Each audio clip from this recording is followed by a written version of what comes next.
साथियों, आप सभी का इस प्लेटफॉर्म पर स्वागत है।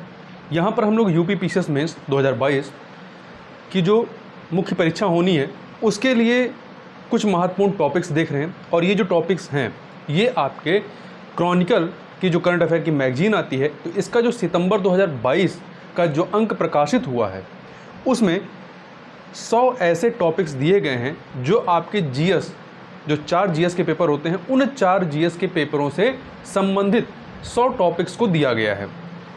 और आज की वीडियो में इसी 100 टॉपिक्स में से 2 टॉपिक्स जो कि आपके जीएस पेपर 1 के जो ज्योग्राफी वाला सेक्शन है उससे संबंधित हैं, उन 2 टॉपिक को यहाँ पर हम लोग इस वीडियो में देखेंगे। और यह आपके यूपी पीसीएस मेंस के अतिरिक्त अन्य जो भी राज्य स्तरीय मुख्य परीक्षाएं होनी हैं उनके लिए भी यह काफ़ी महत्वपूर्ण है।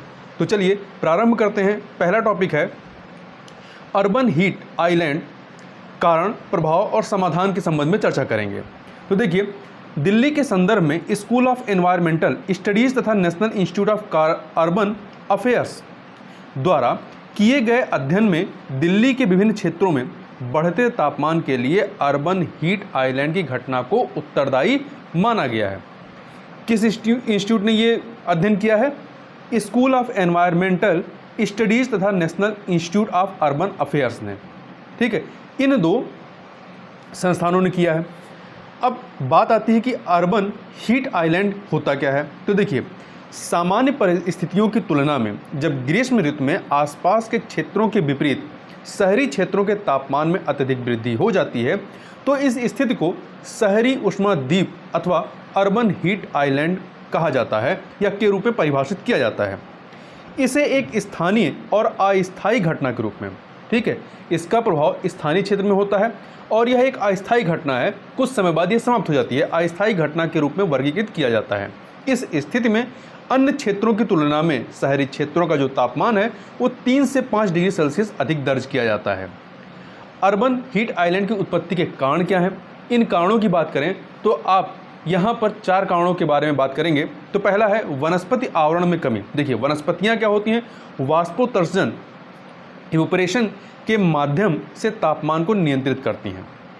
ग्रामीण क्षेत्रों की तुलना में शहरी क्षेत्रों में सामान्य रूप से वनस्पतियों की सघनता, जो डेंसिटी है, वो कम पाई जाती है। इससे सूर्य तप के अवशोषण में कमी आती है तथा शहरी क्षेत्रों के तापमान में वृद्धि हो जाती है। दूसरा, कंक्रीट सतह। शहरी क्षेत्रों में कंक्रीट सतह का विस्तार अधिक पाया जाता है। यहाँ निर्माण गतिविधियों में कांच, ईंटों तथा सीमेंट जैसे सामग्री का व्यापक रूप से उपयोग किया जाता है। यहाँ तक कि आप यहाँ पे देखेंगे सड़कें भी अधिक होती हैं और जो फुटपाथ भी बना होता है वो भी पत्थर इत्यादि का बना होता है।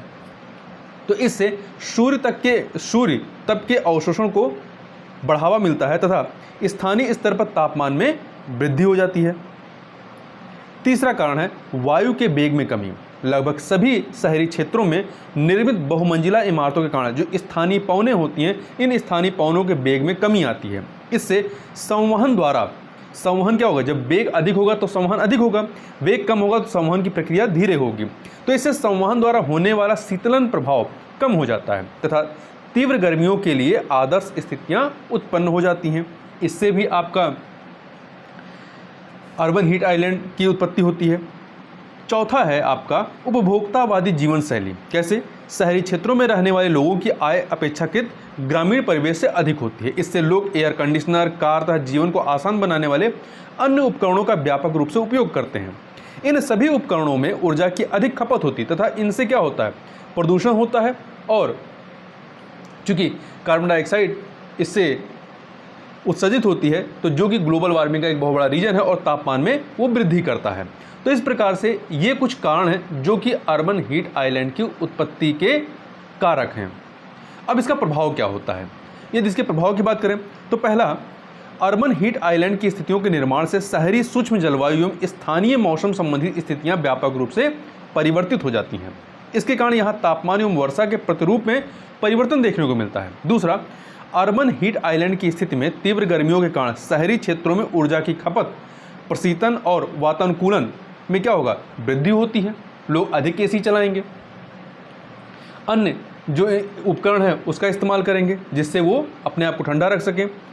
तो जब अर्बन हीट आइलैंड की स्थिति ज़्यादा होगी तो ऊर्जा की खपत भी बढ़ेगी। इससे लोगों पर क्या होगा, उस ऊर्जा की खपत की वजह से अतिरिक्त आर्थिक बोझ पड़ता है। तीसरा, अर्बन हीट आइलैंड के कारण ग्रीष्म ऋतु में शहरी क्षेत्रों में लोगों को हीट स्ट्रोक, थकावट, बेहोशी एवं तनाव जैसी स्वास्थ्य जो हैं स्थितियों का या समस्याओं का सामना करना पड़ता है। इस प्रकार की समस्याओं का सर्वाधिक प्रभाव बच्चों एवं बुजुर्गों पर पड़ता है। अगला पॉइंट है, अर्बन हीट आइलैंड के कारण स्थानीय पक्षियों एवं जीव जंतुओं के लिए भोजन, आश्रय तथा जल की उपलब्धता में कमी आती है, जिसका प्रत्यक्ष प्रभाव क्या होता है, शहरी पारिस्थितिकी तंत्र जो इकोसिस्टम है उस पर पड़ता है, वो नकारात्मक रूप से प्रभावित होता है। अब इसका समाधान क्या किया जा सकता है, तो इसके समाधानों को पॉइंट वाइज देखें तो पहला पॉइंट है, शहरी क्षेत्रों में निर्माण गतिविधियों में हल्के रंग वाली सामग्रियों का प्रयोग किया जाना चाहिए जिससे कि सूर्य तप के अवशोषण में कमी लाई जा सके। दूसरा, इन क्षेत्रों की इमारतों के निर्माण हेतु स्पष्ट दिशा निर्देश तैयार किए जाने चाहिए जिससे उनमें उपयुक्त मात्रा में हवा एवं प्रकाश की व्यवस्था करके ऊर्जा की जो अतिरिक्त खपत है उसको रोका जा सके। तीसरा, इमारतों की छतों तथा खुले शहरी स्थलों पर वनस्पति आवरण में वृद्धि करके ऊर्जा कुशल उपकरणों के उपयोग को बढ़ावा दे करके तथा नागरिकों की जीवन शैली में परिवर्तन लाकर अर्बन हीट आइलैंड की घटनाओं को कम किया जा सकता है। तो ये कुछ समाधान थे। अब अगले टॉपिक पे चलते हैं। ये भी आपका हीट वेव से ही संबंधित है, समुद्री हीट वेव तथा इसके बहुयामी प्रभाव। तो देखिए, फरवरी 2022 में JGR ओशियंस नामक एक जर्नल में प्रकाशित लेख के अनुसार वर्ष 1982 से लेकर के 2018 तक पश्चिमी हिंद महासागर में, कहाँ पर, पश्चिमी हिंद महासागर में हीट वेव्स की 66 जबकि बंगाल की खाड़ी में 94 घटनाएं दर्ज की गई हैं। इस अध्ययन में यह भी बताया गया है कि आने वाले समय में महासागरों में समुद्री हीट वेव की तीव्रता एवं घटनाओं में और अधिक वृद्धि हो सकती है। अब प्रश्न उठता है कि समुद्री हीट वेव की उत्पत्ति होती कैसे है। तो देखिए, यह समुद्री हीट वेव है क्या, तो समुद्री हीट वेव एक ऐसी स्थिति को प्रदर्शित करते हैं जब महासागरीय क्षेत्र में जल के तापमान में अत्यधिक वृद्धि हो जाती है। विद्वान इसे एक दीर्घकालिक घटना के रूप में देखते हैं तथा उनका मानना है कि इस प्रकार की स्थिति को सामान्य अवस्था में वापस लाने में एक लंबा समय लग सकता है। दूसरा पॉइंट, सामान्य स्थितियों में सूर्य का प्रकाश वायुमंडल से होकर गुजरता है और समुद्र की सतह को गर्म करता है। यदि वायु प्रवाह धीमा होता है अथवा सागरीय हवाएं कमजोर होती हैं तो समुद्र के ऊपरी सतह का गर्म जल जो है उसके नीचे के सतह के ठंडे जल के साथ मिश्रित नहीं हो पाता है और गर्म जल सागरीय सतह के ऊपर ही रह जाता है। इसके पश्चात सूर्य के तापमान से यह और गर्म हो जाता है, पहले से गर्म था ये, सूर्य के तापमान से और गर्म होता रहता है, जिसके कारण समुद्री हीट वेव उत्पन्न हो जाती है। अब समुद्री हीट वेव के बहुयामी प्रभाव क्या हैं, उन प्रभावों की बात कर लेते हैं। तो पहला, विशेषज्ञों का मानना है कि इस प्रकार के परिवर्तनों से हाल के वर्षों में समुद्रों और उनके तट की पारिस्थितिकी प्रणालियों में काफ़ी बदलाव हुआ है। समुद्री हीट वेव के कारण समुद्री पारिस्थितिकी तंत्र जो है, इकोसिस्टम जो है, को हानि पहुंचती है, जिससे मछलियों, पक्षियों तथा अन्य समुद्री जीवों की मृत्यु हो सकती है। दूसरा पॉइंट, हीट वेव से हानिकारक शैवाल उत्पन्न हो सकते हैं जिसके कारण समुद्री क्षेत्रों में पोषक तत्वों की आपूर्ति में कमी आ सकती है। इससे तटीय समुद्री क्षेत्रों में की जाने वाली जलीय कृषि पर भी विपरीत या नकारात्मक प्रभाव पड़ सकता है। अगला पॉइंट है तीसरा, हीट वेव को प्रवाल विरंजन, कोरल ब्लीचिंग के लिए भी उत्तरदायी माना जा सकता है। समुद्री सतह के तापमान में वृद्धि होने से मछलियां तथा अन्य समुद्री जीवों का गहराई में स्थित ठंडे जल की ओर स्थानांतरण हो सकता है।